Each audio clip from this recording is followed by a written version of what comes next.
Assalamualaikum warahmatullahi wabarakatuh. Gimana kabarnya, Bu? Apa mulai nih? Waalaikumsalam. Alhamdulillah baik, Bu. Sesuai kesepakatan kita sebelumnya bahwa kita akan melaksanakan coaching. Jadi di sini saya bertindak sebagai observer atau pengamat. Sebelum kita mendiskusikan atau melaksanakan sesi coaching, kita akan membicarakan dulu tentang penilaian yang akan kita lakukan dalam coaching nanti. Apakah alur kita tampak atau bagaimana?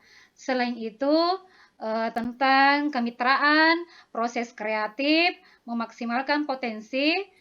Selanjutnya, kompetensi coaching yang akan dikembangkan pada saat coaching berlangsung.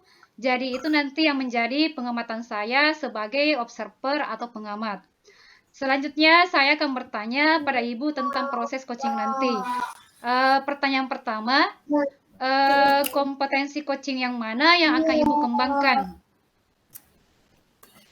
Kompetensi coach yang akan saya kembangkan ada 3, Bu, yaitu present atau hadir penuh, mendengarkan aktif, dan memberikan pertanyaan berbobot. Oh iya, Bu. Kemudian pertanyaan kedua, bagian kompetensi mana yang secara spesifik yang ingin Ibu observasi nanti? Melihat dari kasus yang akan diobserver secara spesifik adalah mendengarkan aktif dan membuat pertanyaan berbobot. Oh iya, Bu. Kemudian pertanyaan terakhir, Bu, indikator ketercapaian dari tujuan pengembangan yang diinginkan seperti apa itu, Bu? Indikatornya adalah melihat coach saya merasa puas dan mampu mengatasi masalah dengan menemukan sendiri solusi dari permasalahan yang dihadapinya. Dan saya hanya akan mengarahkannya untuk mencapai mendapatkan solusi tersebut. Oh iya, Bu. Selanjutnya silakan Ibu melaksanakan proses coaching dengan coaching. Semoga berjalan lancar ya, Bu. Baik, Bu.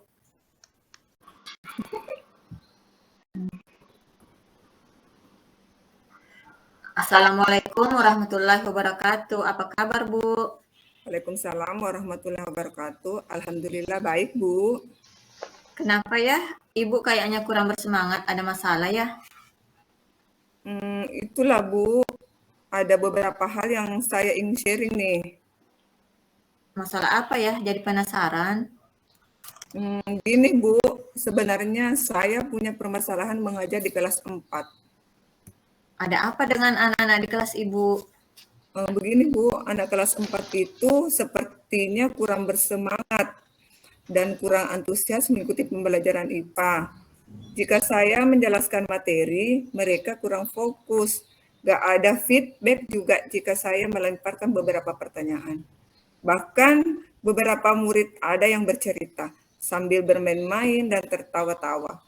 Saya jadi sebel, Bu, apalagi setelah mereka ulangan harian. Sekitar 80% lah murid tidak tuntas alias berada di KKN. Oh begitu. Jadi Ibu ingin bagaimana caranya supaya anak di kelas 4 itu bisa fokus belajar dan mempunyai motivasi yang tinggi untuk belajar IPAS. Begitu kan, Bu? Betul, Bu. Itulah yang membuat saya beberapa hari ini galau dan kepalaku pun jadi pening. Oh, jadi itu yang membuat Ibu puyeng. Tenanglah, Bu. Kira-kira menurut Ibu kenapa ya respon mereka seperti itu? Mengapa mereka kurang antusias sehingga motivasinya rendah untuk belajar IPAS? Kalau menurut saya, sebagian besar anak kelas 4 itu berada di zona nyaman. Banyak bermain game, nongkrong-nongkrong saja sama teman-temannya. Mereka itu rada-rada kurang spirit dan semangat untuk memahami materi yang saya ajarkan. Pokoknya cuek. Kalau begitu dari skala 1 hingga 10, kira-kira di mana posisi Ibu sekarang untuk mencapai tujuan yang diharapkan? Masih minim, Bu. Sepertinya masih berada di angka 5 lah. Apa kekuatan Ibu dalam mencapai tujuan tersebut? Kira-kira apa ya? Anak-anak di kelas 4 itu kurang motivasinya kan selama pembelajaran IPAS. Biasanya Ibu menggunakan media apa saja selama proses pembelajaran? Saya menggunakan buku paket, Bu. Oh, yang buku siswa itu maksudnya. Iya, Bu. Malah bukunya per murid. Sehingga seharusnya mereka itu lebih fokus karena tidak berbagi dengan temannya. Selain itu, media apa lagi yang digunakan? Saya juga menggunakan LKPD supaya mereka lebih aktif dalam berdiskusi dengan teman kelompoknya. Lalu, metode apa yang Ibu gunakan dalam pembelajaran? Ada beberapa, Bu. Saya variasikan saja sesuai dengan materi dan tujuan pembelajaran yang akan dicapai. Misalnya diskusi, tanya jawab, dan praktikum. Ini salah satu bentuk kekuatan Ibu sudah miliki. Dengan penggunaan metode yang bervariasi itu sudah sangat bagus, Bu. Menurut Ibu, adakah cara lain supaya mereka tertarik belajar agar motivasinya lebih tinggi lagi dari kemarin-kemarin? Mungkin saya harus lebih inovatif dan kreatif ya, Bu. Misalnya menggunakan beberapa media yang interaktif, menggunakan LCD dengan membuat PPT. Di kelas Ibu ada proyektor kah? Nggak ada, Bu. Akan tetapi saya bisa meminjam sama operator di lab komputer, Bu. Wah, bagus itu. Terus media lainnya apa lagi? Saya berencana menggunakan media online berbasis game, Bu. Seperti live worksheet. Dan di akhir pembelajaran, saya akan memberikan kuis melalui aplikasi Quizzes. Karena saya melihat mereka itu sering bermain game. Itu sungguh luar biasa, Bu. Penggunaan berbagai media interaktif akan membuat murid di kelas Ibu lebih bersemangat. Kira-kira dengan ide Ibu itu, apakah dapat membuat antusiasme murid semakin tinggi? Menurutku, hal tersebut bisa memotivasi murid. Karena kita seharusnya mengajar sesuai kodrat alam dan kodrat zaman kan, Bu? Lagian anak zaman sekarang itu tidak pernah lepas dari gadget, bahkan banyak yang sudah kecanduan game. Nah, dengan menggunakan media yang bervariasi dan interaktif, tentu saja akan meningkatkan motivasi murid dalam pembelajaran.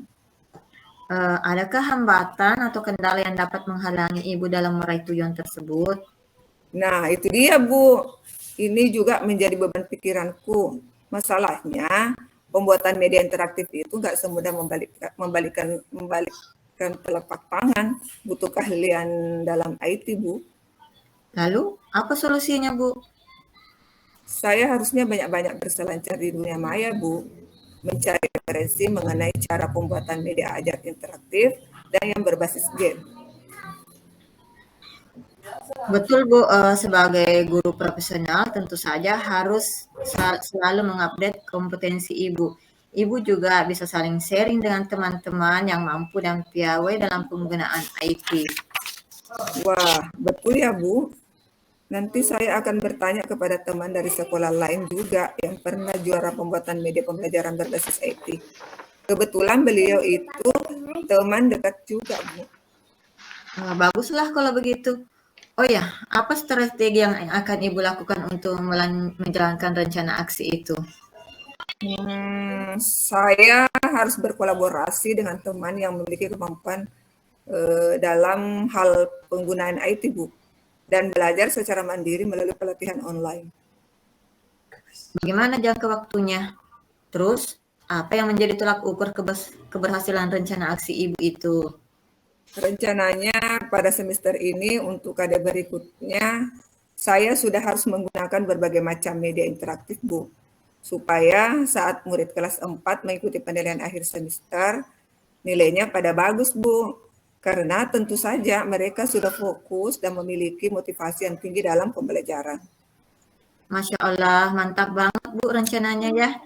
Ini berarti Ibu dapat menyelesaikan sendiri permasalahannya. Dan Ibu harus segera action ya.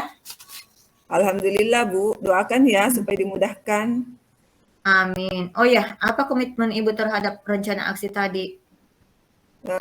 Insya Allah besok saya akan mempelajari cara pembuatan LKPD berbasis game yang sudah banyak tutorialnya di YouTube, Bu, dan membuat media PPT dan kuis berbasis game pada aplikasi Quizizz. Lalu siapa yang akan membantu Ibu untuk melaksanakan komitmen itu? Bagaimana kalau Ibu Tina, operator sekolah kita? Oh iya, Bu. Beliau kan sangat mahir jika berkenaan dengan IT, sehingga kami bisa saling sharing juga. Saya yakin Ibu bisa melaksanakannya dengan baik. Semangat ya Bu, good luck. Insya Allah, syukron ya Bu atas spirit dan doanya. Gimana perasaan Ibu sekarang? Alhamdulillah plong dan lega luar biasa Bu, karena permasalahan yang pelik itu sudah ada solusinya. Syukurlah kalau begitu, Ibu sudah menyelesaikan permasalahannya sendiri. Syukron ya Bu, karena Ibu telah meluangkan waktunya untuk membantu saya mencari solusinya. Sama-sama Bu, semangat ya Bu. Iya Bu, terima kasih. Alhamdulillah Bu, praktek coaching telah dilaksanakan dan berjalan baik dan lancar, yaitu mulai dari present, mendengarkan aktif, merumuskan pertanyaan berbobot. Bagaimana perasaan Ibu sekarang? Sesuai dengan hasil perbincangan kita tentang indikator ketercapaian percakapan tadi dalam coaching seperti bagaimana itu Bu? Alhamdulillah perasaan saya merasa lega dan puas dengan proses coaching berlangsung tadi Bu. Tadi waktu melakukan coaching saya menggunakan alur Tirta berjalan sesuai alurnya, yaitu ada tujuan dari percakapan kami, ada identifikasi permasalahan, rencana aksi, dan tanggung jawab untuk melaksanakan rencana aksi dari coach kami. Oh iya Bu. Selanjutnya, baiklah saya akan menyampaikan hasil pengamatan saya terkait praktek coaching yang telah Ibu laksanakan, yaitu mulai dari alur Tirta sudah berjalan dengan baik, mulai dari tujuan masalah, kemudian identifikasi, kemudian rencana aksi sudah baik, kemudian tanggung jawab sudah nampak juga. Selanjutnya, kompetensi dari awal, yaitu kehadiran secara penuh, mendengarkan aktif, semuanya sudah berjalan dengan baik selama coaching berlangsung. Kemudian selama coaching berlangsung berjalan dengan aman tanpa ada gangguan. Kemudian membuat pertanyaan berbobot, menggali pertanyaan-pertanyaan sudah baik juga Bu. Selanjutnya, kompetensi mana yang akan Ibu kembangkan dari praktek coaching ini? Kompetensi yang saya akan kembangkan adalah akan lebih memahami alur Tirta dalam melakukan coaching, agar nanti ke depan proses coaching akan lebih baik dan berjalan sesuai dengan harapan kita. Selanjutnya akan lebih meningkatkan keterampilan saya membuat pertanyaan-pertanyaan berbobot, agar si coach tergali potensi dari dalam dirinya, menemukan ide-ide atau solusi dari permasalahan yang dia hadapi sendiri. Baik, Gitu Bu. Jadi semoga kita terus meningkatkan kemampuan kita ya Bu, di dalam menggali, mengasah, kemudian membuat pertanyaan berbobot, agar kedepannya proses coaching yang kita laksanakan lebih baik lagi dan kita mendapatkan informasi yang baik. Demikian kegiatan kita dalam coaching ini. Semoga bermanfaat bagi kita semua. Saya akhiri dengan ucapan wassalamualaikum warahmatullahi wabarakatuh. Waalaikumsalam warahmatullahi wabarakatuh.